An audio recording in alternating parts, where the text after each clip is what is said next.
یا ایھا الذین آمنوا، اے ایمان والو، اے وہ لوگوں جو اللہ تعالیٰ اور رسول صلی اللہ علیہ وسلم کا اقرار کر چکے ہو، حج کر چکے ہو، اذکروا اللہ ذکرا کثیرا، اللہ کا ذکر کثرت کے ساتھ کرو۔ قرآن مجید میں جہاں بھی کسی بات کا حکم ہوا اس کی حدود و قیود ہے، اس کی یہ حد ہے، اس کی یہ حد ہے۔ دو کام ایسے ہیں اللہ تعالیٰ نے ان کی حد متعین نہیں فرمائی، ایک تقویٰ اور ایک ذکر۔ تقویٰ کے بارے میں فرمایا فاتقوا اللہ ما استطعتم، تم اتنا تقویٰ اختیار کرو جتنا تمہارے اندر استطاعت ہے، یعنی زور لگانے والوں کو اس معاملے میں ہمت لگانی چاہیے۔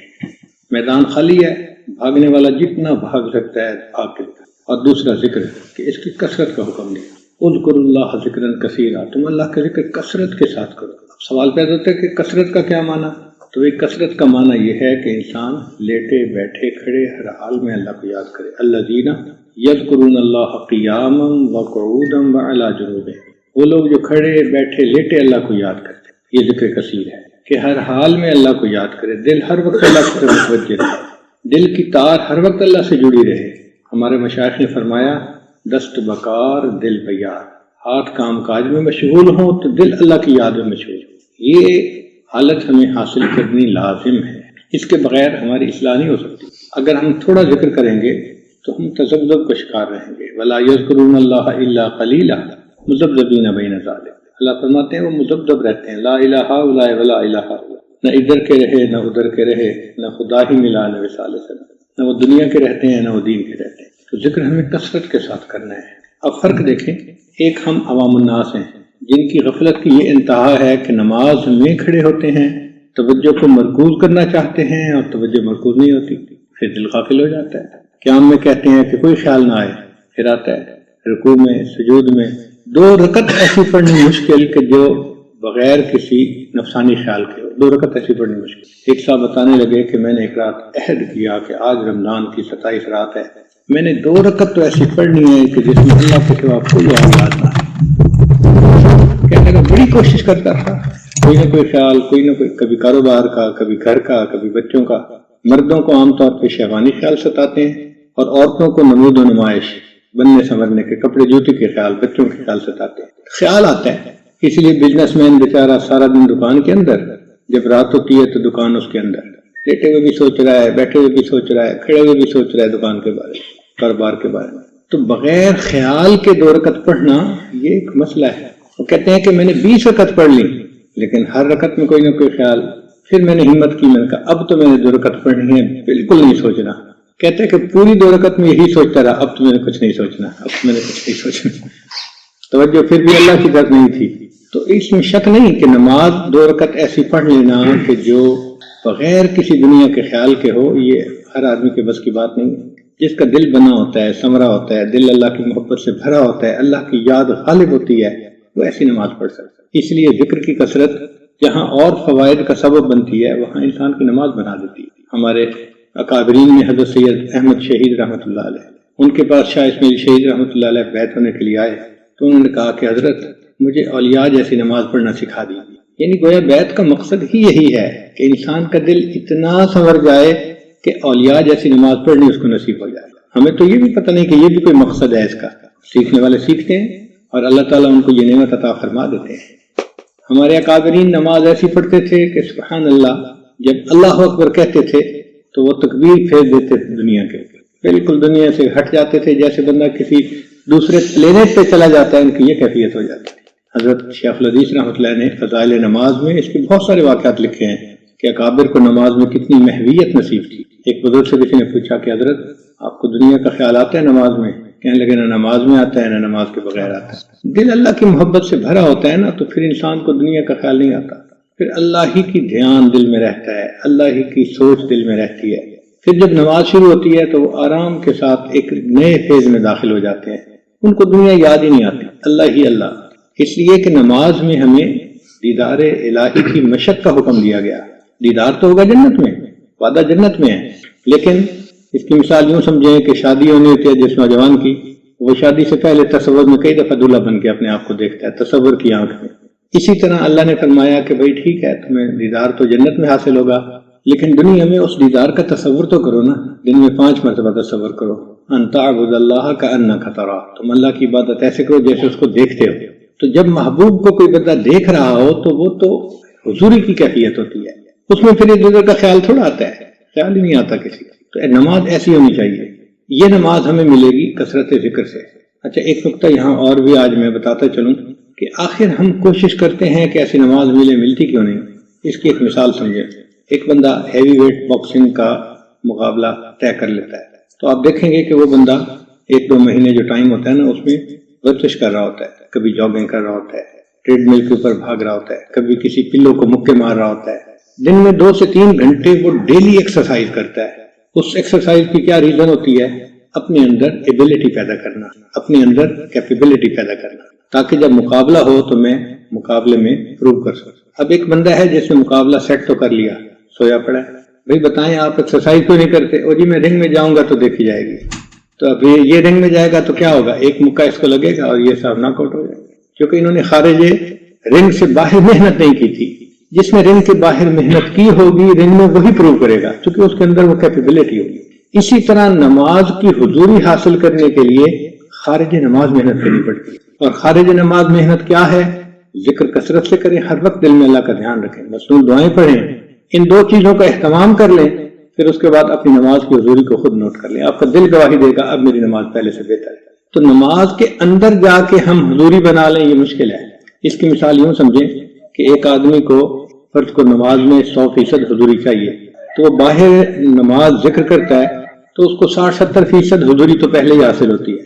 تو جب وہ 60-70% حضوری کے ساتھ مصلے پہ کھڑا ہوتا ہے تو اللہ اکبر کہہ کے پلس 30% ایڈ ہو جانا اور 100% حضوری ہونا یہ آسان ہوتا ہے۔ لیکن اگر وہ بالکل غافل ہے اور 0% کی حضوری لے کے مصلے پہ آ کے کھڑا ہے تو اللہ اکبر کہنے سے یہ 100% تو نہیں ہو سکتی۔ نتیجہ کیا ہوتا ہے؟ ہم اللہ اکبر کہہ بھی دیتے ہیں، دنیا کے خیال جان نہیں چھوڑتے، ہم جان چھڑانا چاہتے ہیں، جان نہیں چھوڑتے۔ اب آپ ذرا غفلت کی انتہا دیکھیے، فرق دونوں کا۔ ایک ہم ہیں کہ عین حالت نماز میں بھی نفسانی شیطانی وساوس ہمیں آتے ہیں، جان نہیں چھوڑتے، غفلت ہوتی ہے۔ اور ایک وہ لوگ بھی ہیں جن کا اللہ نے قرآن میں تذکرہ کیا، رجال اللہ تلہیہم تجارت ولا بیع عن ذکر اللہ، میرے وہ بندے جن کو تجارت اور خرید و فروخت بھی میری یاد سے غافل نہیں کرتی، وہ بازار میں بیٹھ کے خرید و فروخت کرتے ہوئے بھی اللہ سے غافل نہیں ہوتے۔ یہ 2 ایکسٹریم ہیں، ایک غفلت کی ایکسٹریم ہے کہ نماز کے اندر کھڑے ہوئے بھی خدا یاد نہیں آ رہا، اور ایک حضوری کی ایکسٹریم ہے کہ عین دنیا میں سودا کر رہے ہیں، لین دین کر رہے ہیں، اس وقت بھی خدا نہیں بھولتا۔ تو آج ہم کس ایکسٹریم پہ ہیں ذرا سوچیں؟ ہم تو واقعی اس ایکسٹریم پہ ہیں کہ جس میں ہمیں نماز میں بھی جو ہے وہ دنیا کے خیال آتے ہیں۔ ہمیں لمبا سفر کرنا ہے، اس کو سیکھنا ہے، اور اس کو سیکھنے کے لیے ذکر کی ضرورت ہوتی ہے۔ انسان دنیا میں جس چیز پہ محنت کرتا ہے اس چیز میں اس کو ترقی مل جاتی ہے، اور جس پہ محنت نہیں کرتا اس کو ترقی نہیں ملتی۔ تو ہم اپنی نماز کے لیے محنت کریں ذکر کے اوپر، جتنا ذکر کثرت سے کریں گے اتنا ہماری نماز بنے گی، اور نماز کے حساب سے اللہ تعالیٰ کے ہاں ہمارا قرب ہوگا، کیونکہ سجدہ جتنا عظیم ہوگا، وسجد کے ساتھ فرمایا وقترب، تو قرب ملتا ہے سجدے سے، ایسا حضوری کا سجدہ کہ جس کو اللہ پسند کرتے، اور ایک سجدہ کریں عالم مدہوشی میں۔ سبحان اللہ، ہمیں بھی کوئی اللہ ایسا سجدہ دے دیتے کہ جو اللہ کو پسند آ جاتا، مگر اس کے لیے محنت کرنی پڑتی۔ اب ذکر کے ایک ہے ابتدائی معنی کہ کسی کو یاد کرنا۔ یاد کرنے کے 2 طریقے ہوتے ہیں، زبان سے بھی انسان یاد کرتا ہے، دل سے بھی یاد کرتا ہے، لیکن اصل ذکر دل کا کام ہے۔ چنانچہ اگر کوئی بچہ سعودی عرب میں جاب کر رہا ہو اور وہ 1-2 ہفتے اپنی والدہ کو فون نہ کرے، تو جب فون کرے گا نا تو ماں جواب دے گی، بیٹا میرے دل نے تجھے بہت یاد کیا۔ کبھی کسی ماں نے کہا میرا بیٹے میری زبان نے تجھے بہت یاد کیا، کبھی زبان کا تذکر نہیں لائے گی، اس لیے کہ یاد دل کا کام ہے، یاد زبان سے اس کا اظہار ہوتا ہے، تو زبان اظہار کرتی ہے یاد کا، اصل دل میں یاد ہوتی ہے۔ تو ماں کہتی ہے بیٹا میرا دل تجھے بہت یاد کرتا ہے۔ ہم بھی اپنے اللہ کو دل میں یاد کریں، اور ہمارے سلسلے میں تو ہے ہی قلبی ذکر کہ ہم ذکر قلبی کریں۔ ذکر قلبی کا کیا معنی؟ کہ دل میں ہر وقت اللہ کی یاد ہو۔ اور جن کا عشق صادق ہے وہ کب فریاد کرتے ہیں، وہ جن کا عشق صادق ہے وہ کب فریاد کرتے ہیں، لبوں پہ مہر خاموشی دلوں میں یاد کرتے۔ وہ اپنے اللہ کو دل میں یاد کر رہے ہوتے ہیں، ان کے دل اللہ سے غافل نہیں ہوتے، یہ ذاکرین ہیں، اللہ کا ذکر کرنے والے ہیں۔ اس لیے حدیث پاک میں آتا ہے کہ قبر کے اندر سب سے زیادہ جو عمل فائدہ دے گا وہ ذکر ہوگا، ذکر والے پر قبر میں کوئی وحشت نہیں ہوگی۔ تو ہم ذکر کو کثرت کے ساتھ کریں، اور خاص طور پر جو علماء طلباء ہوں ان کو اور بھی زیادہ کثرت سے ذکر کرنا چاہیے، کیونکہ دین کا کام ذکر کے بغیر قبولیت پر نہیں پہنچتا۔ جتنے بزرگوں سے اللہ نے دین کا کام لیا، آپ ان کے حالات زندگی پڑھ کے دیکھ لیں، سب کے سب ذاکرین تھے۔ ایک بھی ایسا بندہ آپ کو نہیں ملے گا کہ جو ذکر نہ کرتا ہو اور اس کے کام کو قبولیت مل گئی۔ ذکر ضروری ہے، اس لیے اللہ تعالیٰ نے حضرت موسیٰ علیہ السلام کو حکم فرمایا اذهب الى فرعون انه طغى، جائیے فرعون کے پاس، وہ باغی طاغی بن گیا ہے، اس کو میرا پیغام پہنچائیے۔ تو اس وقت اللہ تعالیٰ نے حضرت موسیٰ علیہ السلام اور حضرت ہارون علیہ السلام دونوں انبیاء تھے، ان کو ہدایات دی۔ جیسے لوگ کسی کام پہ بھیجتے ہیں نا تو جانے والے کو ہدایات دیتے ہیں، یہ ایسے کر لینا، یہ ایسے کر لینا، یہ نہ ہو تو یہ کر لینا، ایسا نہ ہو تو ایسے کر لینا، ہدایات ہوتی ہیں۔ تو اللہ تعالیٰ نے بھی اپنے دونوں انبیاء کو ہدایات دی۔ وہ ہدایات کیا تھیں؟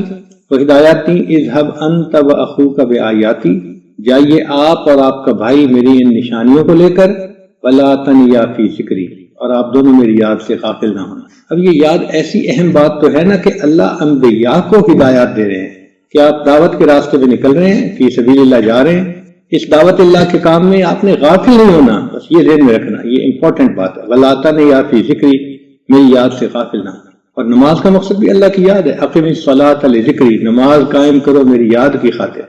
جس نماز میں اللہ کی یاد نہیں وہ نماز قائم، وہ تو پھٹے کپڑے کی طرح انسان کے منہ پہ واپس مار دی جاتی ہے۔ تو اللہ کی یاد جو ہے وہ بنیاد ہے، وہ ہمیں دل میں رکھنی چاہیے، ہر وقت دل میں ہو، دل اللہ سے غافل نہ ہو، تو انسان کے ہاتھ کام کاج میں مصروف رہیں اور انسان کا دل اللہ کی یاد میں مصروف رہے۔ اور یہ ہم نے دیکھا ہے، بہت سارے لوگ جو نفسانی شیطانی محبتوں میں گرفتار ہو جاتے ہیں وہ بیچارے ایبسنٹ مائنڈڈ بن جاتے ہیں، وہ ہمیں ایبسنٹ مائنڈڈ نظر آتے ہیں، ان کے مائنڈ میں کوئی پریزنٹ ہوتا ہے، جیسے جیسے وہ ہم سے ایبسنٹ ہوتے ہیں، ہر وقت ذہن میں کسی کا خیال سمایا ہوا ہوتا ہے۔ مجلس میں بیٹھو تو آپ کو لگے گا کہ یہ مجلس میں نہیں ہے، یہ کسی اور دنیا میں ہے۔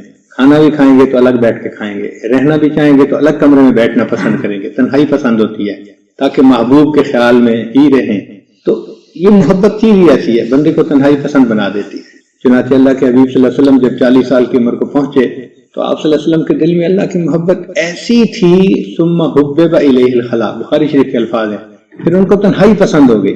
تو نبی علیہ السلام ایک ہفتہ کے لیے غار حرا میں تشریف لے جاتے تھے اور وہاں دن رات اللہ کی یاد میں مصروف رہتے تھے۔ آپ نے کبھی غور کیا کہ اس وقت تو قرآن نہیں اترا تھا، اس وقت تو نماز کا حکم نہیں آیا تھا، اس وقت تو احکام شریعت نہیں آئے تھے، تو کون سی عبادت تھی جو غار حرا میں کرتے تھے؟ ہمارے مشائخ نے کہا کہ وہ اللہ کا ذکر کرتے تھے، اللہ کی یاد کرتے تھے، تفکر کرتے تھے۔ تذکر پہلا درجہ ہے، پھر اس سے اونچا تفکر ہوتا ہے۔ تو مخلوقہ اللہ کی تخلیق میں غور خوض کرنا، اللہ کی عظمت جس سے کھلے، اس کو تفکر کہتے ہیں، اور یہ تذکر سے اونچی بات ہے۔ اس لیے اللہ تعالیٰ فرماتے ہیں کہ الذین یذکرون اللہ قیاما وقعودا وعلی جنوبہم ویتفکرون فی خلق السماوات والارض۔ دیکھو، ذکر کا تذکرہ پہلے اور تفکر کا تذکرہ بعد میں، وہ اونچا درجہ ہے۔ تو اللہ کے حبیب صلی اللہ علیہ وسلم ایک ہفتہ کے لیے وہاں پر اللہ کی یاد میں بیٹھے۔ کیا ہماری زندگی میں ایسا ہے وقت کہ ہم بھی اللہ کی یاد میں ایسے بیٹھیں؟ ہماری زندگی میں تو 5 منٹ کے مشکل ہوتے ہیں۔ جس سے پوچھو کہ بھی آپ معاملات کرتے ہیں، حضرت ٹائم نہیں ملتا، مراقبہ کرتے ہیں، ہاں جی 5 منٹ کرتا ہوں، واہ بھائی واہ۔ مجنون سے کوئی پوچھے لیلا کو یاد کرتے ہو؟ جی میں 5 منٹ یاد کرتا ہوں۔ ایسے پاسبل ہے؟ مجنون کیسا؟ جس کے دل میں محبت ہوتی ہے اس کو اللہ کی یاد کے سوا کام ہی کیا ہوتا ہے؟ تیری یادوں کے سوا دنیا میں رکھا کیا ہے؟ اللہ تیری یاد کے سوا دنیا میں اور ہے کیا؟ آپ کی یاد ہی تو ہے جو زندگی گزرنے کا سبب بن رہی ہے ہمارے لیے۔ تو اللہ کا ذکر ہم کثرت سے کریں، اور یہ صرف یہ نہیں کہ مصلی پہ بیٹھ ہی کے کرنا ہوتا ہے، جتنا ٹائم مصلی پہ بیٹھ کے ملے وہ بیٹھ کے کریں، باقی چلتے پھرتے لیٹے بیٹھے۔ دل کی توجہ اللہ کی طرف رکھنی ہے، اس میں نہ کوئی مرد بہانہ کر سکتا ہے نہ عورت کر سکتی ہے، نہ کوئی صحت مند کر سکتا ہے نہ بیمار کر سکتا ہے۔ بھائی بیمار بھی ہے تو کچھ دل میں سوچ رہا ہے نا، تو اللہ کے بارے میں سوچو، اللہ کے بارے میں دھیان کرو۔ اس میں ہاتھ تو ہلانا نہیں پڑتا، حتیٰ کہ زبان بھی نہیں ہلانی پڑتی، صرف دل میں دھیان رکھنا پڑتا ہے، تو اس میں کوئی چیز رکاوٹ ہی نہیں، اس کا کوئی عذر ہی نہیں ہے دنیا میں کہ کوئی بندہ کہے جی میں تو یاد نہیں کر سکتا، یہ عذر ہے، عذر ہے ہی نہیں کوئی، نہ بیماری عذر ہے، نہ مصروفیت عذر ہے، نہ انسان کہے کہ جی میں تو مرد ہوں میں کر سکتا ہوں، عورت نہیں کر سکتی، نہیں، جینڈر کا ڈفرینس بھی کوئی عذر نہیں ہے، بس دل میں اللہ کو بسا لیں، اللہ یہی چاہتے ہیں۔ یہی فرق ہے نفسانی محبتوں میں اور یہ روحانی محبت میں۔ نفسانی محبت جن لوگوں کے درمیان ہوتی ہے وہ چاہتے ہیں کہ محبوب کا جسم ہمارے پاس ہو، دل چاہے جہاں مرضی ہو، ہمیں اس سے کیا فرق پڑتا ہے، جسم تو ہمارے ہاتھ میں ہے نا، ہم نے تو جسم سے انجوائے کرنا ہے۔ تو نفسانی محبتوں میں چاہتے ہیں کہ جسم ہمارے پاس ہو، دل جہاں مرضی ہو، لیکن یہ روحانی محبتیں ایسی ہیں کہ اللہ فرماتے ہیں میرے بندے دل تمہارا میرے پاس ہونا چاہیے، جسم تمہارا جہاں مرضی ہو، تم مسجد میں ہو میں پھر بھی راضی، تم بازار میں ہو میں پھر بھی راضی، تم جہاں بھی جا رہے ہو میں ہر حال میں راضی ہوں اگر دل تمہارا میرے ساتھ اٹکا ہوا ہے۔ اللہ تعالیٰ دل چاہتے ہیں بندے، اللہ تعالیٰ دل کے بیوپاری ہیں، مگر یہ دل اللہ کا تب بنے گا جب ہم اس میں ذکر کریں گے، ذکر کی کثرت کریں گے۔ اچھا، ایک تو ہے کہ عدد پورے کرنے، ایک ہے ذکر اتنا کرنا کہ اس کے اثرات بندے پہ آ جائیں۔ ہمارا مسئلہ یہ ہے کہ ہم ذکر بھی کرتے ہیں مگر تھوڑا کرتے ہیں، زیادہ نہیں کرتے، جس کی وجہ سے ہمارے اوپر اثرات مرتب نہیں ہوتے۔ اس کی مثال یوں سمجھیں کہ ایک بندے کو ٹی بی کی مرض تھی۔ اب جو ٹی بی کے مریض ہوتے ہیں نا، ان کا ایک کورس ہوتا ہے جو 85-90 دن کا ہوتا ہے، اس کے قریب ڈاکٹر لوگ ایگزیکٹ ڈیوریشن کو جانتے ہیں، لیکن ہمیں ایک موٹا انداز ہے کہ اتنے دن ان کو ٹیکا لگتا ہے ڈیلی، اور اس میں ڈاکٹر کہتے ہیں کہ اگر ایک دن ناغا ہو جائے تو پھر نئے سے پھر کورس ریپیٹ ہوتا ہے۔ یہ نہیں کہ ایک دن ناغا ہو گیا تو چلو کوئی بات نہیں، ناغا ہونا ہی نہیں چاہیے، کنٹینیوس اتنے دن ٹیکے لگیں گے تب ٹی بی کی مرض دور ہوگی۔ اب ایک بندہ ٹی بی کے ٹیکے لگواتا ہے، کتنے 50، کہتا ہے جی میری تو مرضی دور نہیں ہوئی۔ ڈاکٹر کہیں گے جناب آپ نے علاج تو کروایا، پورا نہیں کروایا، پورا کرواتے تو اثر مرتب ہوتا نا، آپ کو تو اتنے دن لازم یہ ٹیکا لگوانا پڑے گا۔ چنانچہ ہاسپٹل جو ٹی بی کے ہوتے ہیں ان میں اسپیشلی لوگوں کو 2 مہینے کے لیے فلاں دنوں کے لیے وہ رکھتے ہیں، اور اتنے دن ان کو ڈیلی ٹیکا لگتا ہے، ان کا ریکارڈ بنتا ہے۔ جب ڈاکٹر ریکارڈ چیک کرتا ہے پھر کہتا ہے اب اس کا ٹیسٹ کروائیں تو وہ نیگیٹو آ جائے۔ تو اس کا مطلب یہ کہ دوائی میں بسا اوقات ایک معیار ہوتا ہے، جب تک اس معیار پہ دوائی نہ لی جائے وہ فائدہ نہیں دیتی۔ اچھا، آپ کو بخار ہوا، ڈاکٹر نے کہا جناب آپ آگمنٹن لے لیں صبح شام 1 گرام والی 1000 mg، کتنے دن؟ 5 دن۔ آپ کہتے ہیں اچھا جی 10 گولیاں کھانی ہیں، چلو میں 1 گولی روز کھا لیتا ہوں۔ اب آپ 1 گولی روز کھا رہے ہیں اور 10 گولیاں کھا لیتے ہیں، بخار نہیں اترتا۔ ڈاکٹر صاحب میں نے تو آپ سے نسخہ لکھوایا تھا اور میں نے 10 گولیاں کھائیں۔ ڈاکٹر صاحب کہیں گے جی آپ نے مقدار پوری نہیں کی، آپ کو ایک دن میں 2 دفعہ کھانی چاہیے تھی۔ دوائی اس نے ٹھیک یوز کی، نسخہ اس کا بالکل ٹھیک تھا، نسخے میں شفا تھی مگر اس کی لمٹ پوری نہیں ہوئی۔ تو جس طرح نسخہ ٹھیک تھا مگر اس کی مقدار پوری نہ ہونے کی وجہ سے اثر مرتب نہ ہوا، ہمارا حال ایگزیکٹ، ہم روحانی مریض ہیں، ہم ذکر کرتے ہیں مگر تھوڑا کرتے ہیں، نتیجہ کیا؟ اس کا اثر ہم پہ مرتب نہیں ہوتا۔ ہمارے دل سے دنیا بھی نہیں نکلتی، ہمارے دل سے شہوات بھی نہیں نکلتی، ہمارے دل سے گناہوں کی ظلمت بھی نہیں نکلتی، ہمارے دل سے سختی بھی نہیں دور ہوتی، غفلت بھی نہیں دور ہوتی۔ تو ہمیں اس معیار کو پورا کرنا ہے۔ وہ معیار کیا ہے؟ وہ ذکر کثیر ہے، لیٹے بیٹھے چلتے پھرتے اللہ کو یاد کرنا۔ اس کو ایک اور مثال سے سمجھ لیں، ایک بندے کو بہت پسینہ آیا ہوا ہے، گرمی سے آیا کہیں پسینہ، اور پسینے کی بو بھی آ رہی ہے۔ اب اس کے لیے اس کو چاہیے کہ وہ اپنے جسم کو دھوئے۔ وہ کہتا ہے جی مجھے تو کہا گیا ہے کہ بس پانی سے جسم کو دھو لو۔ وہ 1 لوٹا پانی کا لے لے اور ہاتھ گیلا کر کر کے اپنے پورے جسم کو جو ہے نا وہ گیلا کر لے، تو کیا وہ پسینے کی بدبو ختم ہو جائے گی؟ الٹا اور زیادہ بو آئے گی۔ کیوں؟ کہ اس پسینے کی بو کو دور کرنے کے لیے صرف جسم کو گیلا کرنا کافی نہیں تھا، پانی بہانا ضروری تھا، کثرت سے پانی بہاؤ۔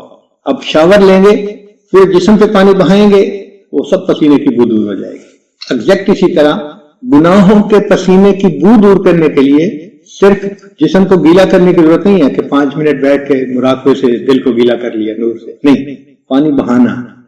اور پانی کب بہے گا؟ جب کثرت سے ذکر کریں گے، اللہ کی یاد میں بیٹھیں گے، اتنا بیٹھیں گے کہ اللہ کی رحمت آئے گی۔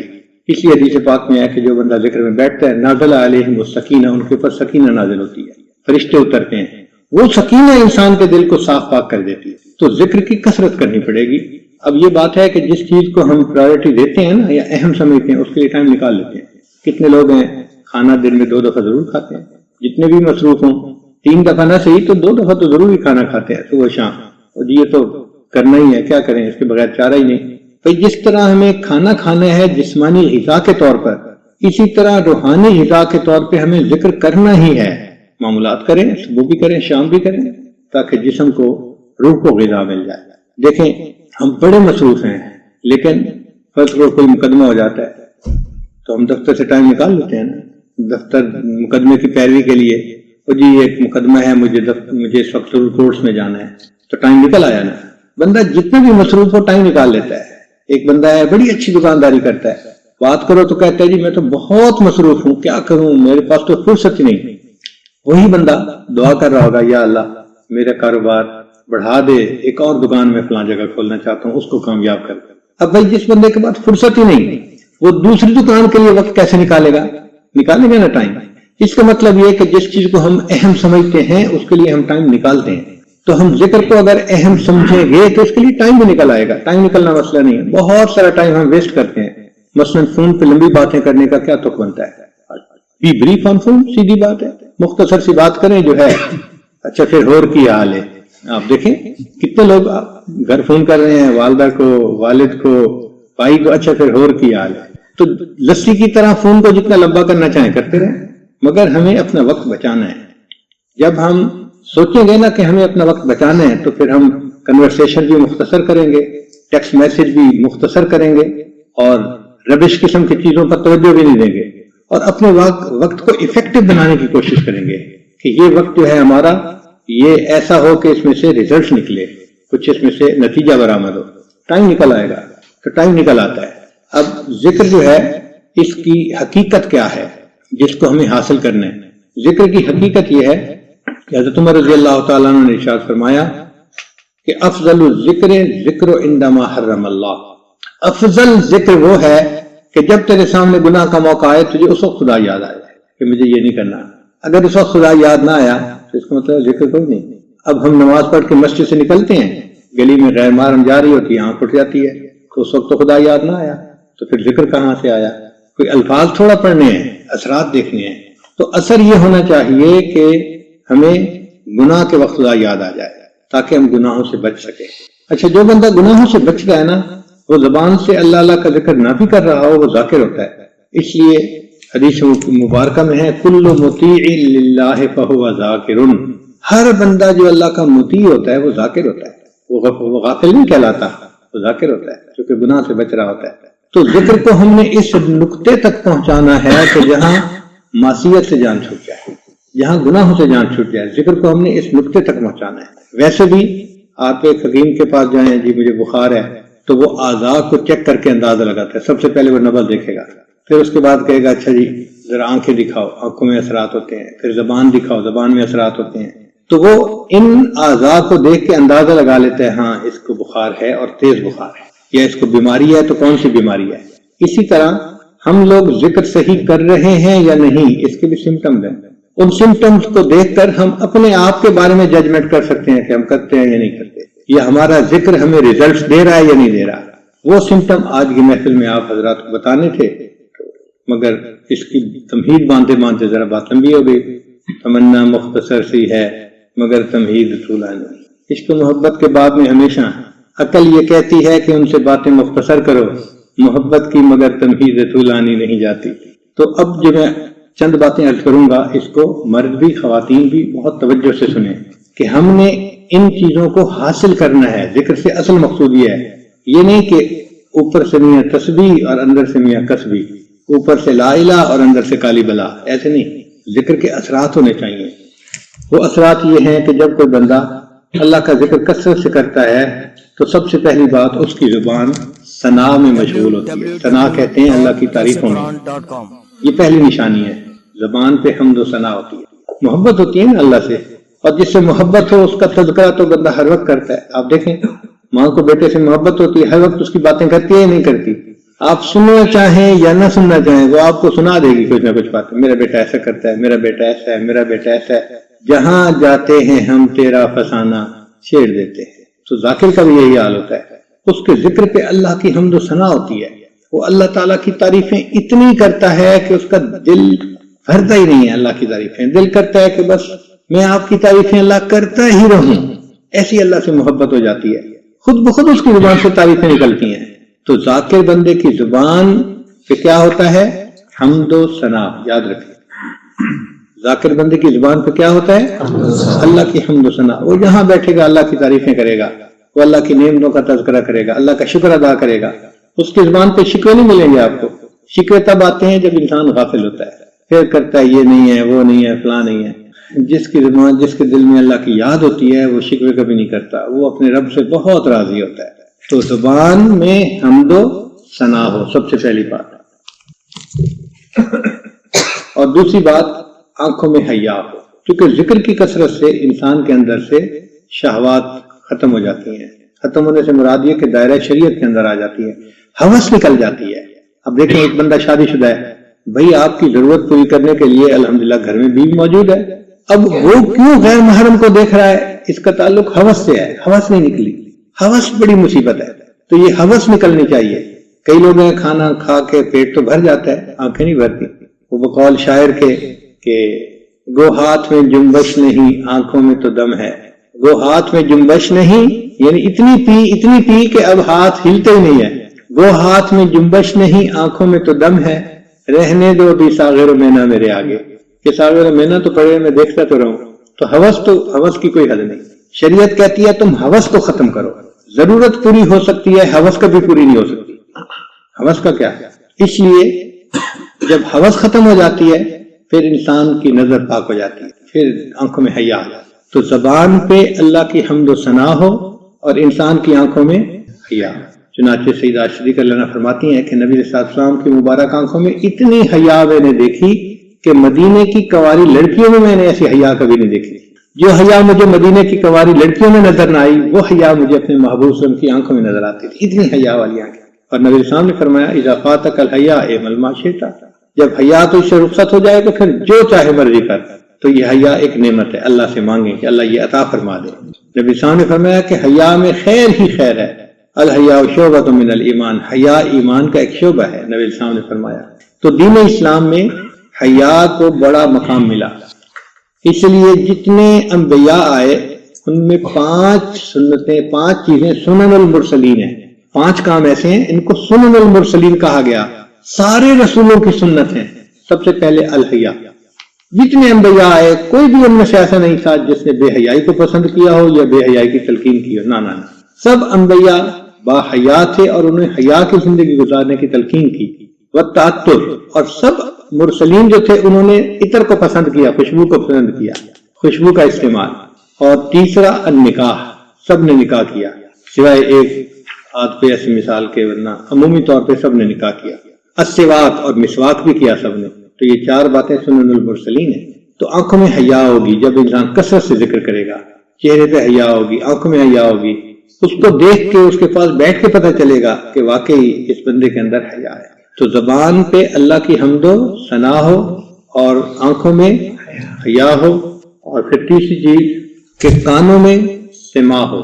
سماع سے کیا مراد؟ سمعنا و اطعنا، یہ ایک صفت ہے جو بندے کو حاصل ہو جاتی ہے کہ بندہ جب ماننے کے موڈ میں ہوتا ہے نا، جو حکم جی حاضر جی حاضر جی حاضر، کئی دفعہ بندہ نہ ماننے کے موڈ میں ہوتا ہے، چنانچہ نہ ماننے کے موڈ میں جو ہوتا ہے ان کے دفتروں میں بھی پریشانی، باس ان سے پریشان ہوتے ہیں، اور گھر میں خامن کو پریشانی اگر بیوی نہیں مانتی، یا اگر خامن نہیں کوئی بات سنتا تو بیوی کو پریشانی، تو لوگوں کو پریشانی ہوتی ہے۔ اچھا انسان وہ ہے کہ جو بات سنے اور اس پر عمل کرے۔ چنانچہ نبی علیہ السلام صحابہ کرام سے بیعت لیا کرتے تھے، سمعنا و اطعنا، کہ تم جو بات دین کی سنو گے اس پر عمل کرو گے۔ تو ہمیں اپنے آپ کو ایسا بنانا چاہیے کہ جب ہمیں کوئی بات بتا دے کہ یہ دین کی بات ہے، فوراً اس پر عمل کے لیے تیار ہو جائے، اس کی کوئی رکاوٹ نہیں ہے۔ اگر نفس مرا ہوا ہے تو کوئی ریزسٹنس نہیں ہوگی، اور اگر نفس مرا ہوا نہیں ہے تو پھر ہیلے بہانے۔ اس لیے کہتے ہیں من حرامی حجنا ڈھیر، جب من حرامی ہوتا ہے تو پھر بڑے ہیلے بھی انسان نکال لیتا ہے۔ تو تیسری بات یہ، آنکھوں میں حیا ہو، زبان پہ حمد و ثنا ہو، اور کانوں میں سماع ہو۔ سماع سے کیا مراد؟ سمعنا و اطعنا۔ اور قرآن مجید میں بھی الذین یستمعون القول فیتبعون احسنہ، وہ لوگ جو بات کو سنتے ہیں اور اچھے طریقے سے ان پر عمل کرتے ہیں، ان کے بارے میں فرمایا کہ قیامت کے دن ان کے چہرے بہت روشن چہرے ہوں گے۔ یوم تبیض وجوہ وتسود وجوہ، قیامت کے دن بعض چہرے سیاہ ہوں گے گناہوں کی وجہ سے، اور بعض چہرے سفید ہوں گے۔ یعنی انسان کے دل کی جو دنیا میں حالت ہوگی نا، قیامت کے دن چہرے کی وہی حالت کر دی جائے گی۔ اگر دل گناہوں کی وجہ سے ظلمت سے بھرا ہوا ہے تو قیامت کے دن یہ کالا انسان کے چہرے پہ مل دیں گے، اور اگر دل منور ہے تو قیامت کے دن یہ نور انسان کے چہرے پہ سجا دیں گے۔ اور اللہ تعالیٰ جس میں خیر دیکھتے ہیں نا، پھر اس کو یہ نعمت عطا فرماتے ہیں۔ چنانچہ قرآن پاک میں اللہ فرماتے ہیں وَلَوْ عَلِمَ اللَّهُ فِيهِمْ خَيْرٌ لَأَسْمَعَهُمْ، اگر اللہ ان کے اندر خیر دیکھتا، ان کو سننے کی توفیق دیتا تو سنتے ہی نہیں ہے۔ کتنے لوگ ہیں سنتے ہیں مگر ایک کان سے سن کے دوسرے سے نکال دیتے ہیں، وہ سنتے ہی نہیں۔ جیسے ہمارے حضرت مرشد عالم رحمۃ اللہ علیہ بیان میں فرمایا کرتے تھے مجمع کو، اور سن رہے ہو تم نہیں سن رہے، ایسے کہتے تم نہیں سن رہے، اور واقعی انسان سن کے نکال دیتا ہے کان سے، عمل کی توفیق نہیں ہوتی۔ تو کان پہ بات پڑے خیر کی اور اس کو انسان سنے. اور ہم نے تو یہ دیکھا کہ بعض لوگ اپنی بات کو نہیں سنتے، ان کی زبان سے الٹے سیدھے کلمے نکل جاتے ہیں، حتیٰ کہ بعض لوگوں کو دیکھا گالیاں نکالتے ہیں. کہو بھائی آپ نے گالی کیوں؟ میں نے تو نہیں بتائی. ہمیں ایک مرتبہ اس کا تجربہ ہوا، ایک صاحب تھے، انہوں نے بات چیت میں کوئی اس قسم کا ننگا لفظ استعمال کیا، تو میں نے انہیں ٹوکا. میں نے کہا دیکھو بھائی آپ پڑھے لکھے آدمی ہیں، اچھے انسان ہیں، تو آپ ایسی ہوش بات تو نہ کریں. میں نے تو نہیں. اب سارے جو باقی لوگ تھے وہ حیران کہ ابھی تو اس نے بات کی ہے اور ابھی کہہ رہا ہے، ڈینائی کر رہا ہے کہ میں نے تو نہیں کی. تو پھر میں نے باقیوں کو سمجھایا کہ یہ اس کا قصور نہیں، اصل میں اس کے منہ سے جو الفاظ نکلتے ہیں اس کے اپنے کان نہیں سنتے. اب ذرا ایک بات اور غور کرنا کہ جب کسی بندے کی زبان سے نکلے ہوئے الفاظ اس کے اپنے کان نہیں سنتے جو اتنا قریب ہیں، تو وہ کان کہاں سنیں گے جو اتنا دور بیٹھے ہوئے ہیں؟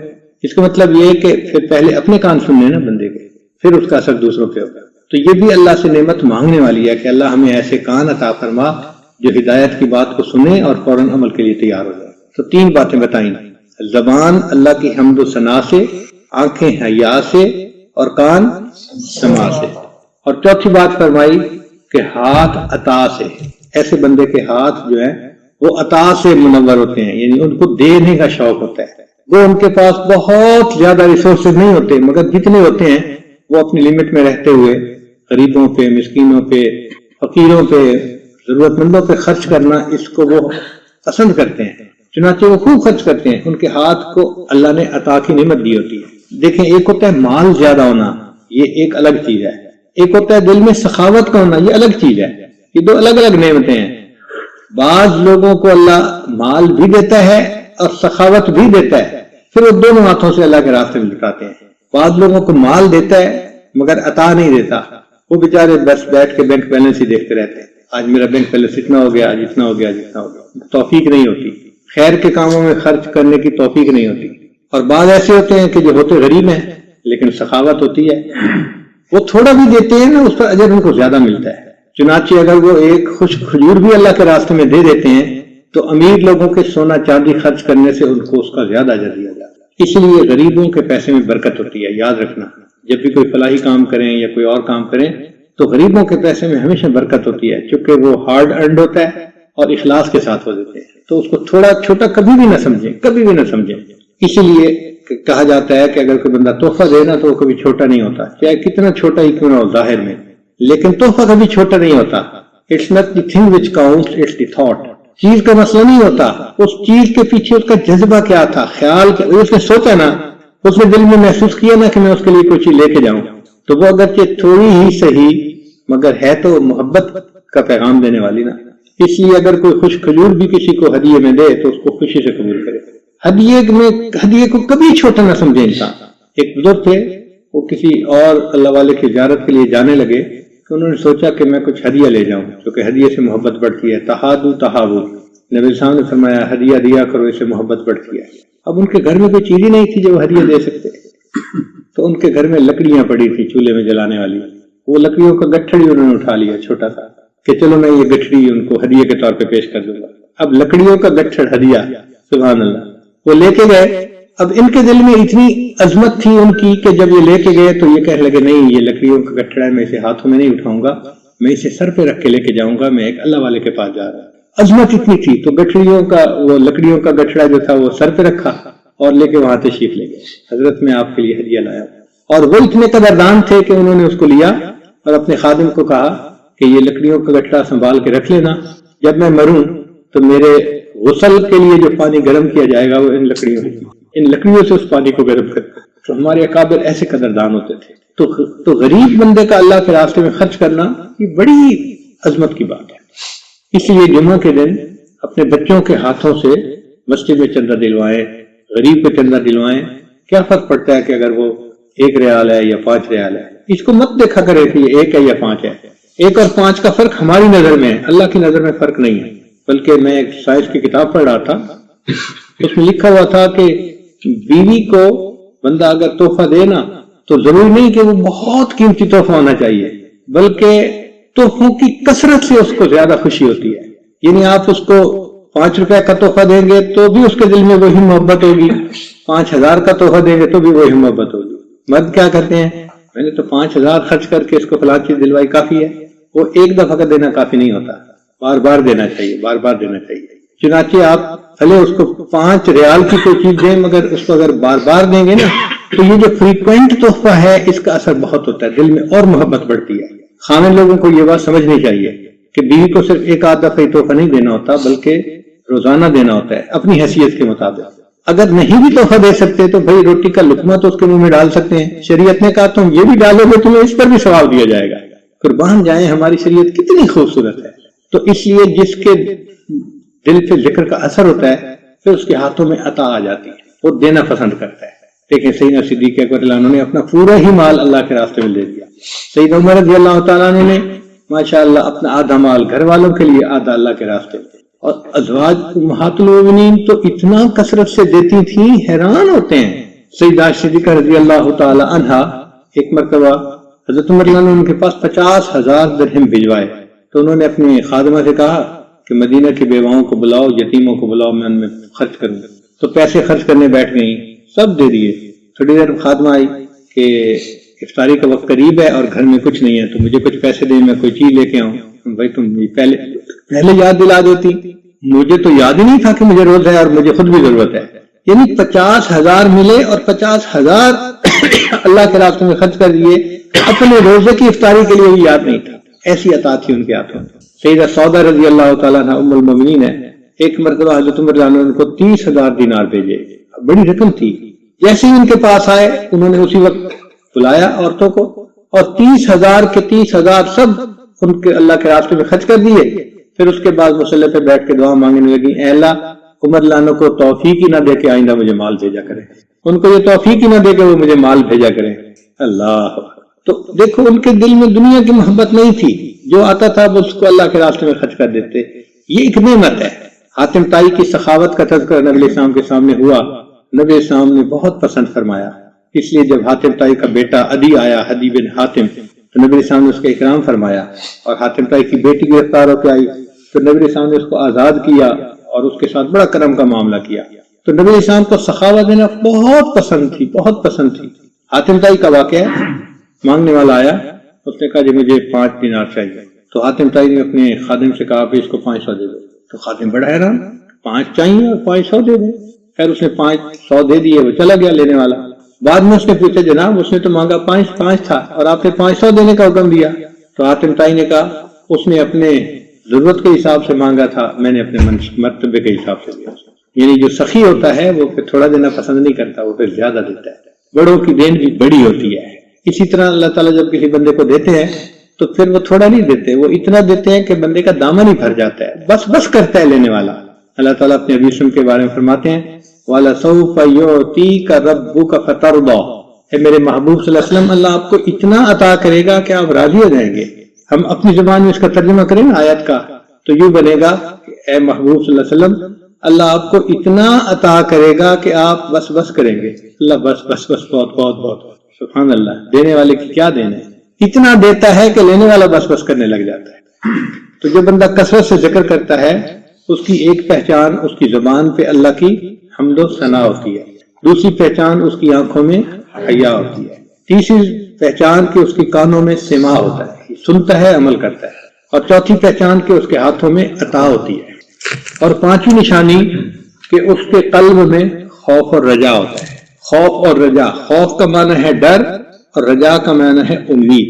مومن کے دل میں خوف اور رجا دونوں ہوتی ہیں، اس لیے فرمایا گیا الایمان بین الخوف والرجا، خوف امید اور یعنی ایمان امید اور خوف کے درمیان ہوتا ہے۔ کیا مطلب کہ جب وہ اپنے گناہوں کی طرف نظر ڈالتے ہیں تو خوف آتا ہے، ڈر لگتا ہے پکڑے نہ جائیں، اور جب اللہ کی رحمت پہ نظر ڈالتے ہیں تو دل میں امید لگ جاتی ہے، وہ بڑا کریم ہے، وہ معاف کر دے گا۔ تو مومن کی یہ دونوں کیفیتیں ہوتی ہیں، امید اور خوف دونوں مومن کے دل میں ہوتی ہیں، مگر فرق یہ ہوتا ہے کہ جب اپنے پہ نظر پڑتی ہے تو خوف، جب اللہ کی رحمت پہ نظر اٹھتی ہے تو امید آ جاتی ہے دل میں۔ اچھا، امام غزالی رحمۃ اللہ نے اس پر بہت اچھا لکھا ہے کہ خوف کب غالب آنا چاہیے اور رجا کب غالب آنی چاہیے۔ تو وہ فرماتے ہیں کہ جوانی میں انسان کے دل پہ خوف غالب رہنا چاہیے، تب بھی وہ گناہوں سے بچے گا۔ بڑھاپے میں امید غالب رہنی چاہیے، تب بھی وہ مایوسی سے بچے گا۔ صحت مند کے اوپر خوف غالب آنا چاہیے، تبھی وہ نیکی بھاگ بھاگ کے کرے گا، اور بیمار کے دل میں امید غالب آنی چاہیے، تبھی وہ بیماری سے نکل سکے گا. ہمارے اکابرین کے دلوں میں امید بھی تھی، خوف بھی تھا، دونوں تھے. حضرت عمر رضی اللہ عنہ کا یہ حال تھا، فرمایا کرتے تھے کہ اگر کوئی مجھے کہہ دے کہ صرف ایک بندہ ہے جو جنت میں جائے گا تو مجھے امید ہے اللہ مجھے جنت میں بھیجیں گے. اور فرماتے تھے اگر یہ کہہ دیا جائے کہ ایک بندہ ہے وہ صرف اکیلا جہنم میں بھیجا جائے گا باقی سب جنت میں، فرماتے تھے میرے دل میں اتنا ڈر ہے کہ میں ڈرتا ہوں کہیں وہ ایک میں ہی نہ. تو ڈر بھی تھا، امید بھی تھی. نفس کو یہ دونوں چیزیں چاہیے ترقی کرنے کے لیے. اس کی مثال یوں سمجھے، گدھے کے اوپر بوجھ ہو نا، تو اس کو آگے ہانک کے لے جا رہے ہوں تو پھر لے جانے والے کئی دفعہ آگے اس کے چارہ دکھاتے ہیں اس کو کہ اس کو کھانے کا شوق، تو وہ گدھا پیچھے پیچھے چلتا رہتا ہے چارے کے شوق میں، اور کئی مرتبہ نہیں چلتا تو پیچھے سے ڈنڈا بھی لگاتے ہیں. تو سامنے سے اس کو چارہ دکھائیں اور پیچھے سے اس کو ڈنڈا لگائیں. ہمارا نفس بھی گدھے کی مانند ہے، اس کو سامنے سے اللہ کی امید دکھائیں اور پیچھے سے اس کو خوف کا ڈنڈا بھی لگائیں تاکہ یہ گناہوں سے بھی بچے اور امید کی وجہ سے بھاگ بھاگ کے نیکی کا کام بھی کرے. تو خوف اور رجا یہ دونوں ضروری ہیں. یہی خوف تھا جس کی وجہ سے صحابہ رضی اللہ تعالیٰ عنہم ساری رات روتے رہا کرتے تھے، ساری رات روتے رہا کرتے تھے. حضرت سیدنا صدیق اکبر کے دل میں اتنا خوف تھا کہا کرتے تھے اے کاش میری ماں نے مجھے جنا ہی نہ ہوتا، اے کاش میں کسی مومن کے بدن کا بال ہوتا، اے کاش میں کوئی پرندہ ہوتا، اے کاش میں کوئی گھاس کا تنکا ہوتا. اتنا اللہ کا خوف تھا. اعمال ایسے تھے کہ اللہ کے حبیب صلی اللہ علیہ وسلم اتنے خوش ہیں کہ نبی علیہ السلام فرما رہے ہیں میں نے دنیا میں سب کے احسانات کے بدلے دے دیے، ابوبکر تیرے احسانات کا بدلہ قیامت کے دن اللہ دے گا. اعمال ایسے ہیں اور خوف اتنا ہے کہ بیٹھے ہو رہے ہیں اے کاش مجھے میری ماں نے جنا ہی نہ ہوتا، اے کاش میں کسی مومن کے بدن کا بال ہوتا، اے کاش میں کوئی گھاس کا تنکا ہوتا، میں درخت کا پتا ہوتا. یہ رونا اتنا، یعنی خوف بھی تھا اللہ کا اتنا، اور یہی خوف تھا حضرت عمر رضی اللہ عنہ کے دل میں. حضرت عمر رضی اللہ تعالیٰ عنہ اتنا روتے تھے. ان کے بارے میں 2 باتیں کتابوں میں لکھی ہیں کہ جب ان کو کوئی مشروب پیش کیا جاتا تھا تو اس کو آنسوؤں کی ملاوٹ سے پیا کرتے تھے. یعنی مشروب پیتے پیتے اللہ کی نعمتوں کا استحضار ہوتا تھا کہ مجھے اللہ نے دیکھو کیا نعمتیں دی، اور جو پیالہ ہوتا تھا اس کے اندر آنسو گرتے تھے تو آنسوؤں کی ملاوٹ سے مشروب پیا کرتے تھے. اتنے کثیر البکا تھے، احادیث میں لکھا ہے ان کی رونے کی وجہ سے ان کے رخساروں کے اوپر لائنیں نظر آتی تھی، یعنی جیسے ہوتا ہے نا کسی چیز کا سکار نشان پڑ جاتا ہے. آنسوؤں کے کثرت سے بہنے پہ ان کے چہروں پہ نشان پڑ گئے تھے. اللہ اکبر کبیرہ، اللہ کا اتنا خوف تھا، ہر وقت روتے تھے اللہ کے سامنے، خوف اتنا تھا. چنانچہ ایک مرتبہ انہوں نے حضرت حذیفہ رضی اللہ عنہ کو بلایا اپنے دور خلافت میں. وہ آگے بھائی حذیفہ مجھے پتہ ہے کہ نبی علیہ السلام نے آپ کو منافقوں کے نام بتلا دیے تھے، اور یہ بھی پتہ ہے کہ نبی علیہ السلام نے آگے نام کھولنے سے بتانے سے منع بھی کر دیا تھا، تو میں آپ سے منافقوں کے نام ہی پوچھتا، اتنا صرف بتا دو کیا عمر کا نام تو میں شامل نہیں؟ بس صرف اتنا کہہ دو، اشارہ دے دو کہ عمر کا نام تو شامل نہیں ہے. کتنا خوف ہوگا دل میں. امیر المومنین ہیں، لوگوں کے امام ہیں، اور حالت یہ ہے کہ وہ اس پہ ڈر رہے ہیں کہ کہیں میرا نام منافقوں میں تو شامل نہیں ہے. چنانچہ جب حضرت عمر رضی اللہ عنہ کا وفات آیا تو زخم تو لگا ہوا تھا، زخم کی وجہ سے طبیعت میں نقاہت تو تھی. جب آپ نے فیل کر لیا نا کہ اب میرا وقت قریب ہے تو آپ نے اپنے بیٹے عبداللہ ابن عمر رضی اللہ عنہ کو بلایا اور وصیت فرمائی، عمر عبداللہ جب میں فوت ہو جاؤں تو مجھے جلدی نہلانا، جلدی کفنا دینا اور جلدی دفنا دینا. انہوں نے کہا جی بہت اچھا. پھر تھوڑی دیر بعد دوبارہ ریپیٹ کیا، اچھا جی بہت اچھا. پھر ریپیٹ کیا، جی بہت اچھا. جب 4-5 مرتبہ ان کو یہ بات کہی نا تو عبداللہ ابن عمر رضی اللہ عنہ نے کہا کہ امیر المومنین آپ نے مجھے اتنی بار کہا ہم آپ کے حکم پہ عمل کریں گے، اتنا زیادہ کیوں آپ سٹریس کر رہے ہیں؟ تو اس وقت عمر رضی اللہ عنہ نے ایک تاریخی جواب دیا، فرمایا بیٹے عبداللہ میں اس لیے کہہ رہا ہوں کہ اگر اللہ مجھ سے ناراض ہوئے تو تم میرا بوجھ اپنے کندھوں سے جلدی اتار لینا. اگر اللہ مجھ سے ناراض ہوئے تو تم میرا بوجھ جلدی کندھوں سے اتار دینا، اور اگر اللہ مجھ سے راضی ہوئے تو تم جلدی مجھے اللہ سے ملا دینا. اور عمر کے انجام کو تو اللہ بہتر جانتا ہے کہ عمر کا انجام کیا ہوگا، اس کو تو اللہ بہتر جانتا ہے. آپ اندازہ لگائیں آخری وقت میں ان کے دل میں اتنا اللہ کا خوف تھا، اتنا ڈرتے تھے کہ پتہ نہیں کیا ہوگا. عمر کے انجام کو تو اللہ بہتر جانتا ہے. تو ہمارے اکابرین کے دلوں میں خوف بھی تھا اور رجا بھی تھی. سفیان ثوری رحمۃ اللہ علیہ بیٹھے رو رہے تھے، ان کے ایک دوست آئے، ان کا سفیان کیا ہوا، کوئی گناہ سرزد ہو گیا؟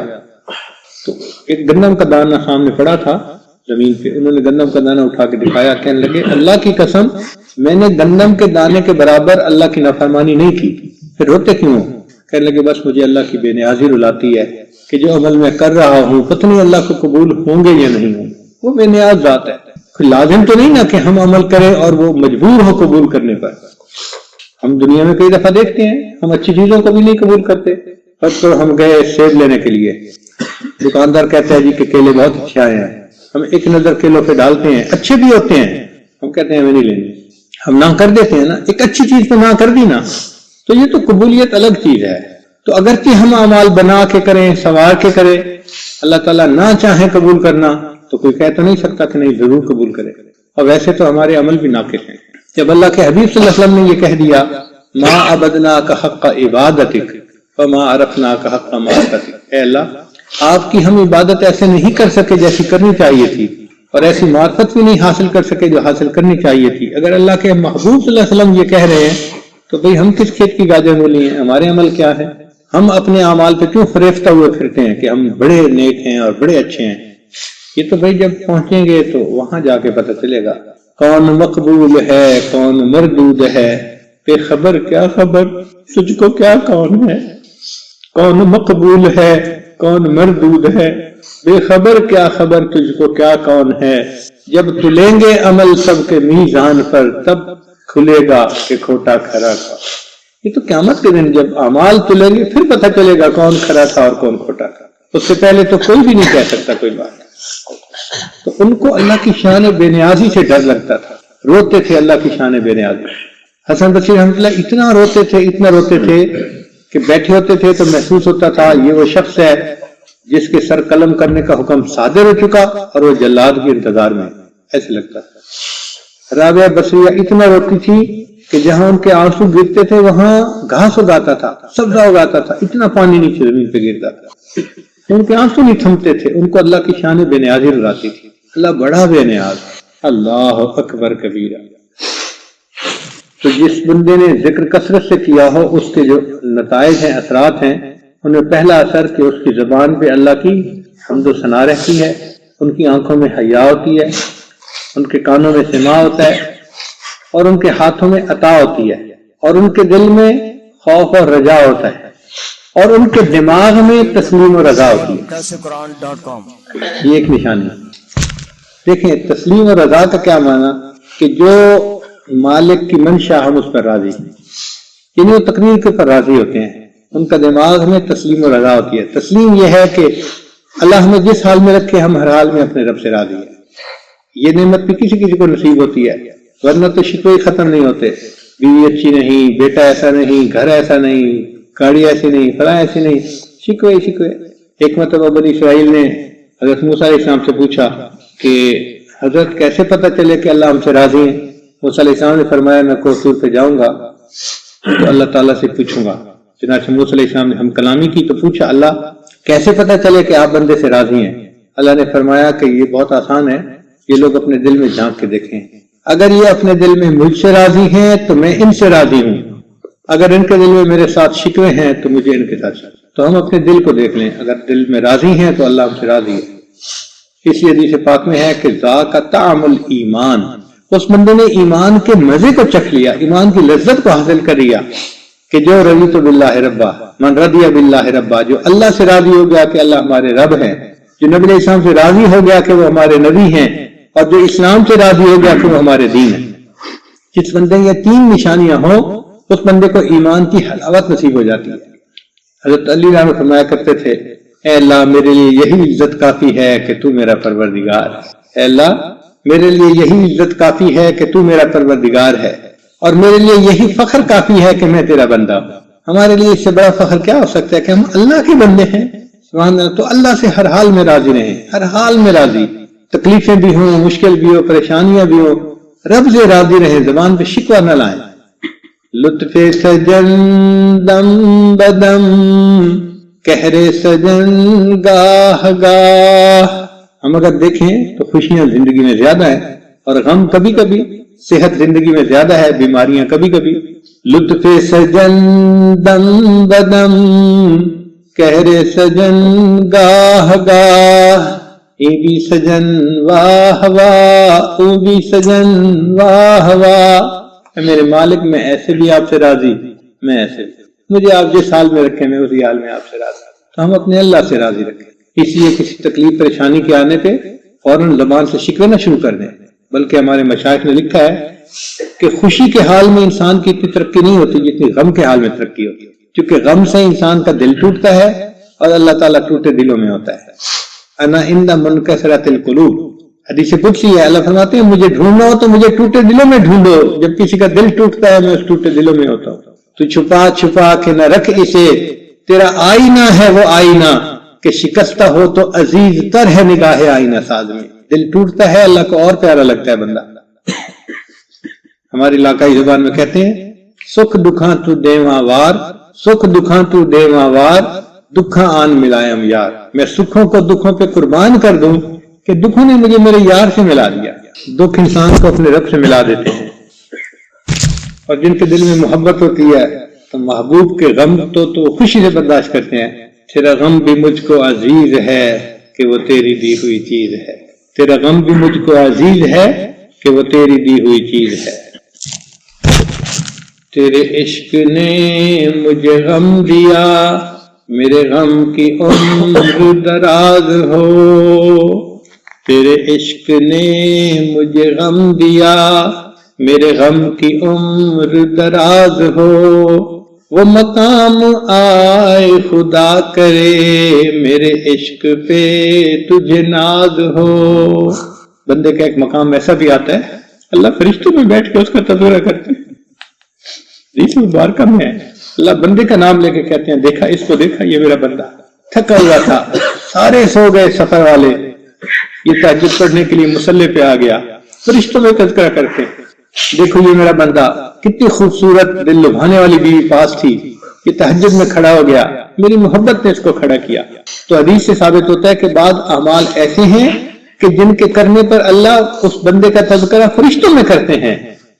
فرشتوں کو دکھانا تھا بشر ایسے بھی ہوتے، فرشتوں کو دکھانا تھا بشر ایسے بھی ہوتے۔ تو اللہ کرے کہ ہمارے اوپر ذکر کے اثرات ہوں اور ہم نیکوکاری میں آگے بڑھیں، اللہ کی یاد اپنائیں، اور سر کے بالوں سے لے کے پاؤں کے ناخنوں تک ذکر کے اثرات ہمارے اندر رچ بس جائیں، تاکہ ہم اللہ کو اچھے لگیں، اللہ کو پسند آ جائیں۔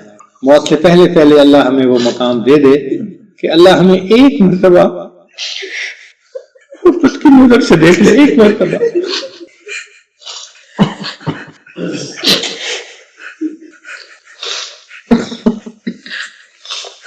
ہم نے دیکھا ہے کہ ماں باپ اپنے بچوں کی چھوٹی چھوٹی تمناؤں کو پورا کر کے خوش ہو جاتے ہیں۔ ہم بھی اللہ کے سامنے ایک چھوٹی سی تمنا کا اظہار کرتے ہیں کہ اے اللہ بس ایک تمنا ہے، اسے پوری کر دینا کہ جب موت کا وقت آئے پہلے راضی ہونا، پھر موت دے دینا۔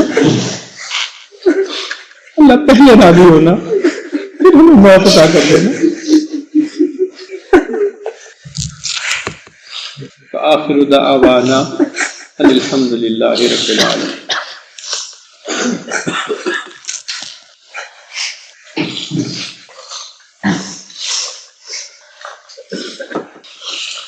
دعا سے پہلے توبہ کے کلمات پڑھائے جائیں گے۔ دل میں یہ نیت کر لیجئے کہ ہم پچھلے گناہوں سے سچی پکی توبہ کر رہے ہیں اور آئندہ نیکوکاری کی زندگی گزارنے کا دل میں ارادہ کر رہے ہیں۔ الحمدللہ وکفی وسلام علی عبادہ الذین اصطفی، اما بعد۔ سچے دل سے یہ کلمات پڑھتے جائیے۔ بسم اللہ الرحمن الرحیم، لا الہ الا اللہ محمد الرسول اللہ، آمنت باللہ وملائکتہ وکتبہ ورسلہ والیوم الآخر والقدر خیرہ وشرہ من اللہ تعالی والبعث بعد الموت، آمنت باللہ کما ہوا باسمائہ وصفاتہ وقبلت جمیع احکامہ اقرار باللسان وتصدیق بالقلب اشهد ان لا الہ الا اللہ واشهد ان محمدا عبده ورسوله استغفر اللہ ربی من کل ذنب واتوب الیہ برحمتک یا ارحم الراحمین۔ چند معمولات ہیں ان کو اگر آپ باقاعدگی سے کریں گے اللہ تعالیٰ دل کو منور کریں گے۔ پہلا کام 100 مرتبہ استغفار پڑھنا صبح شام، استغفر اللہ ربی من کل ذنب واتوب الیہ۔ دوسرا ہے 100 مرتبہ درود شریف پڑھنا، اللہم صلی علی سیدنا محمد وعلی آل سیدنا محمد وبارک۔ تیسرا ہے قرآن مجید کی تلاوت روزانہ کرنا، ایک پارہ ہو تو بہت اچھا، مشکل ہو تو آدھا پارہ صحیح، مگر پڑھیں ضرور۔ عورتوں نے جن دنوں میں نماز نہیں پڑھنی ہوتی قرآن پاک کی تلاوت نہ کریں، ان کو بن کیے اللہ اجر اور ثواب عطا فرما دے۔ چوتھی چیز ہے ہر وقت دل میں اللہ کو یاد رکھنا، دست بکار دل بیار، ہتھ کار ول دل یار ول، ہاتھ کام کاج میں مصروف، دل اللہ تعالیٰ کی یاد میں مصروف۔ اور پانچویں چیز ہے مراقبہ۔ مراقبے کا طریقہ یہ ہے کہ آپ جب نماز پڑھ کے فارغ ہوں صبح یا شام، تھوڑی دیر کے لیے اللہ سے لو لگا کے بیٹھیں، اللہ کی طرف متوجہ ہو جائیں، یہ سوچیں کہ اللہ کی رحمت آ رہی ہے، دل میں سما رہی ہے، دل کی ظلمت اور سیاہی دور ہو رہی ہے، اور میرا دل اللہ اللہ اللہ، یہ میرا دل بول رہا ہے، زبان سے نہیں پڑھنا، دل پڑھ رہا ہے اور آپ سن رہے ہیں۔ اس کو ذکر قلبی کہتے ہیں، اور الحمدللہ اس کی وجہ سے بہت جلدی انسان کے دل میں اللہ کی محبت بڑھتی ہے۔ ہم دعا سے پہلے چند منٹ کے لیے مراقبے کی مشق کر لیتے ہیں۔ سب حضرات، سب خواتین آنکھوں کو بند کر لیں، سر کو جھکا لیں، دنیا اور جو کچھ دنیا میں ہے اس سے ہٹ کٹ کے اللہ رب العزت کی یاد میں ڈوب جائیں۔ دل مغموم کو مسرور کر دے، دل بے نور کو پر نور کر دے، دل مغموم کو مسرور کر دے، دل بے نور کو پر نور کر دے۔ ہے میری گھات میں خود نفس میرا، خدایا اس کو بے مقدور کر دے، میرا ظاہر سنور جائے الہی، میرے باطن کی ظلمت دور کر دے، میرا ظاہر سنور جائے الہی، میرے باطن کی ظلمت دور کر دے، میں وحدت پلا مخمور کر دے، محبت کے نشے میں چور کر دے۔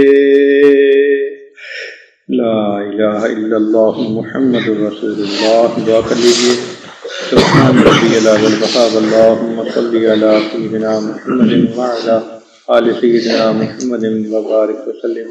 اے کریم آقا، ہم آپ کے عاجز مسکین بندے ہیں، ہمارے گناہوں کو معاف فرما، خطاؤں سے درگزر فرما، عیبوں کی پردہ پوشی فرما۔ اے اللہ، جو گناہ ہم نے دن میں کیے معاف فرما، جو راتوں میں کیے معاف فرما، جو محفل میں کیے معاف فرما، جو تنہائیوں میں کیے معاف فرما، جو ارادے سے کیے وہ بھی معاف فرما، جو بن ارادے کے ہوئے معاف فرما۔ اے اللہ، جو گناہ یاد ہیں وہ بھی معاف فرما، جو کر کے بھول گئے وہ گناہ بھی معاف فرما۔ اے اللہ، معصیت کی ذلت سے محفوظ فرما، ہمیں طاعات کی عزت نصیب فرما۔ میرے مولا، ہم آپ کی نافرمانی نہیں کرنا چاہتے، ہمارا نفس امارہ ہے اور شیطان بدبخت پیچھے لگا ہے۔ اللہ، اس نفس کو نفس مطمئنہ بنا دیجیے، شیطان بدبخت سے ہمارا پیچھا چھڑا دیجیے، اور اے اللہ ہمیں اپنے مقبول بندوں میں شامل فرما لیجیے۔ کریم آقا، علم حاصل ہونے کے بعد جہالت کے کاموں سے محفوظ فرما، عزت ملنے کے بعد ذلت سے محفوظ فرما، ہدایت ملنے کے بعد گمراہی سے محفوظ فرما۔ اے اللہ، اپنے قرب کے بعد دوری سے محفوظ فرما۔ میرے مولا، اپنے قرب کے بعد دوری سے محفوظ فرما۔ اے اللہ، دوستی کے رنگ میں دشمنی کرنے والوں سے بھی محفوظ فرما۔ اللہ، آنے والے وقت کو گزرے وقت سے بہتر فرما، آنے والی زندگی کو گزری زندگی کا کفارہ بنا۔ اے اللہ، جو بے اولاد ہیں ان کو نیک اولاد عطا فرما، جو صاحب اولاد ان کی اولادوں کو نیکوکار بنا، فرما بردار بنا، ماں باپ کی آنکھوں کی ٹھنڈک بنا۔ جن گھروں میں جوان بچے بچیاں موجود ہیں اللہ ان بچوں کے مستقبل کو روشن فرما، ماں باپ کے لیے فرض ادا کرنے آسان فرما۔ اے رب کریم رحمت کا معاملہ فرما، جتنے مرد ہیں یا عورتیں اللہ سب کے دل کی نیک مرادوں کو پورا فرما۔ اے اللہ اس ادارے کو دن دگنی رات چوگنی ترقی نصیب فرما، جو ادارے کا اہتمام انتظام سنبھال رہے ہیں ان کو اپنے مقبول بندوں میں شامل فرما، پڑھنے والی بچوں کو اللہ اپنے مقبول بندوں اور بندیوں میں شامل فرما، پڑھانے والی معلمات پڑھانے والے معلمین کو اپنے مقبول بندوں میں شامل فرما۔ اے اللہ اس علم کو ہمارے لیے اپنے قرب کا ذریعہ بنا، اپنی معرفت کے حصول کا ذریعہ بنا۔ کریم آقا ہمیں اخلاق محمدی صلی اللہ علیہ وسلم کا نمونہ نصیب فرما۔ اے اللہ ہمارے اندر سے روحانی بیماریوں کو دور فرما۔ میرے مولا ہمیں نماز کی حضوری نصیب فرما، سجدے کا سرور نصیب فرما، قرآن پاک پڑھنے کا لطف نصیب فرما، رات کے آخری مناجات پہر کے مناجات کی لذت نصیب فرما۔ اے رب کریم ہم عاجز مسکینوں کے اٹھے ہاتھوں کو قبول فرما۔ اللہ آپ نے فرمایا وَأَمَّا السَّائِلَ فَلَا تَنْهَرْ، سوالی کو انکار نہ کرو۔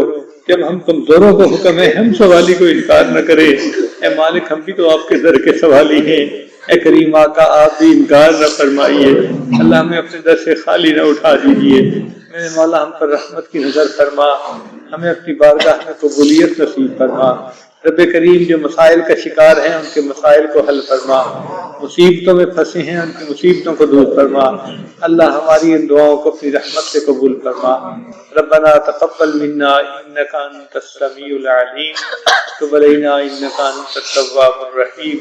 صلی اللہ تعالی علی حبیبہ سیدنا محمد وآلہ واصحابہ اجمعین برحمتک یا ارحم الراحمین۔